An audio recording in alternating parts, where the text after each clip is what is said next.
It's showtime. Hey everyone, Django Fett here, hunting down games, comics, TV shows, movies, and more, and I have a review for you guys right on Thanksgiving, and that is Star Wars Visionaries. So happy Thanksgiving to you guys, and no, these stories are not Thanksgiving related. I just always wanted to review these stories, and figure now is a good time to talk about these incredible stories. So Visionaries features 9 stories written and drawn by the concept artist who worked on Star Wars Episode 3, Revenge of the Sith.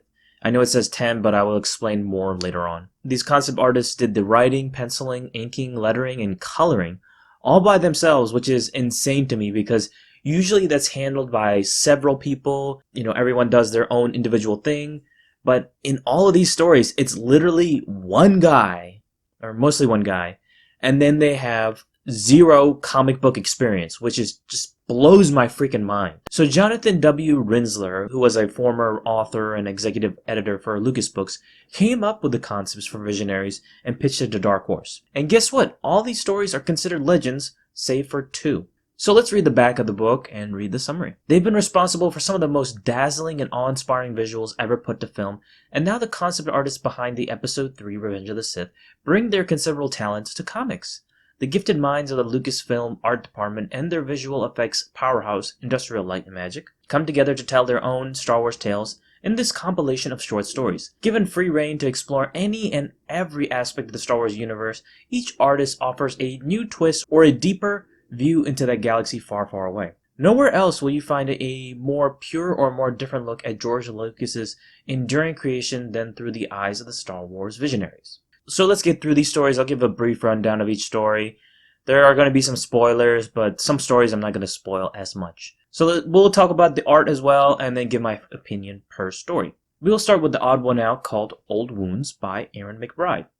In this, it is set 16 years before the Battle of Yavin, and has an older Obi-Wan facing off against his old nemesis in a reborn Darth Maul with his robot appendages, and with Maul losing in the end.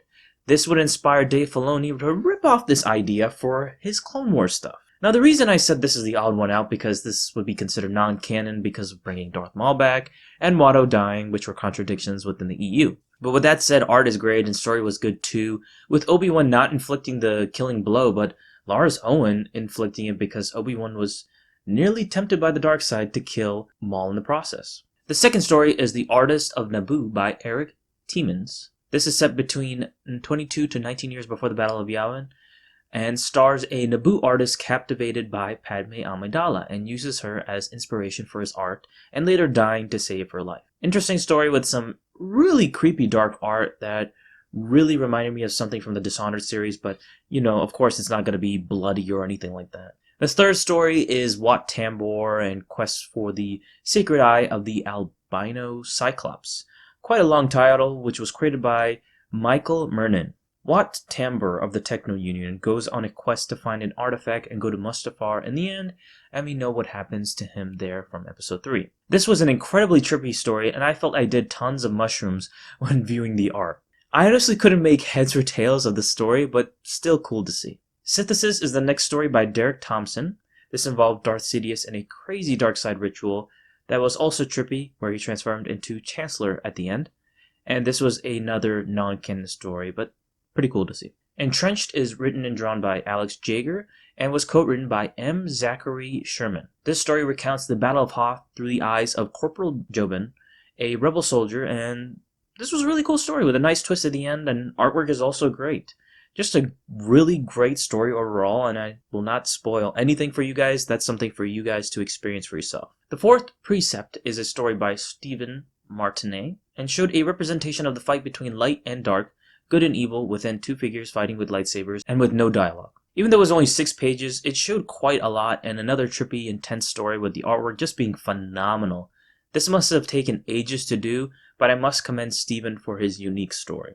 Next, we have Prototypes by Robert E. Barnes. This story is set 1500 years before the Battle of Yavin and tells the backstory of Dirge from the Clone Wars series, and why he hates Mandalorian so much. The artwork is good and very creepy at times because Dirge and Jang wanted to get cybernetic enhancements, and you do see that in order to fight against the Mandalorian. Deep Forest by Sung Joon Lee focuses on a Wookiee expedition party that runs into a separatist force that leads to war with the Wookiees and separatists at the end. And I would say this is the least interesting of the stories, but it was still decent.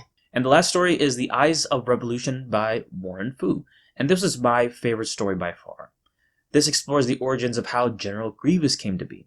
And I'm not going to spoil anything, as this is one you need to experience for yourself because it is incredible, and it also includes a certain Jedi Master that disappeared, and a lot of things that happened. It's pretty cool.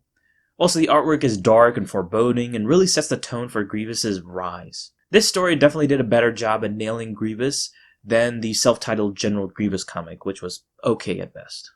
Also, it is worth mentioning that Ryan Church created an epic 12-page gallery called Celestia Galactica Photographica, and the artwork is just jaw-dropping.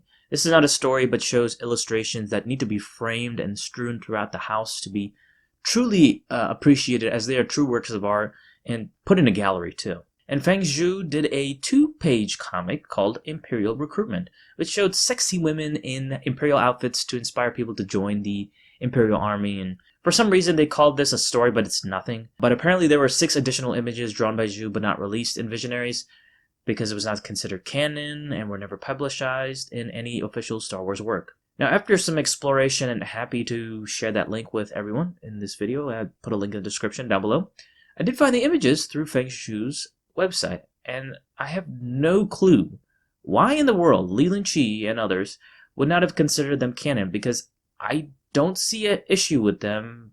-1, I guess, but I don't think it's a big deal. Just odd why it wasn't considered canon, but maybe I guess it was too sexy for Star Wars. I don't know. So, my final rating for Star Wars Visionaries is...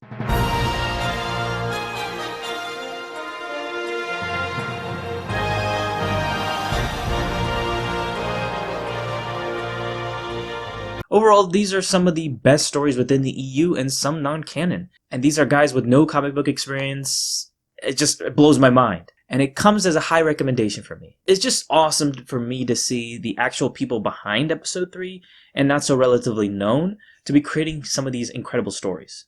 You get 9 incredible stories and 2 sets of just awesomely drawn illustrations. If you'd like to experience the Visionary stories, you can get it through the Wild Space Omnibus Volume 2, or the Visionaries paperback. Don't get it through the Legends Epic Collection because they're scattered through a bunch of the Epic Collection books, and of course you're going to be missing 4 at this point. And speaking of Wild Space Omnibus Volume 2, instead of doing one big review, eventually I'll do that, I will review some of the individual stories, as there are a great offering worth talking about individually. So next I will be doing some other Star Wars stories called Blood Ties, with the Boba Fett TV show coming out pretty shortly. I figured now is a good time to talk about...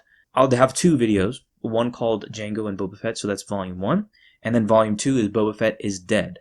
So I'll be focusing on doing reviews for those, so those are going to be my next Star Wars-based reviews, and I hope you guys are excited for that. So please be sure to like this video, comment down below, tell me what you think of Visionaries in the comment section below, and subscribe to my channel, Django Fett, and I'll see you guys on the next one.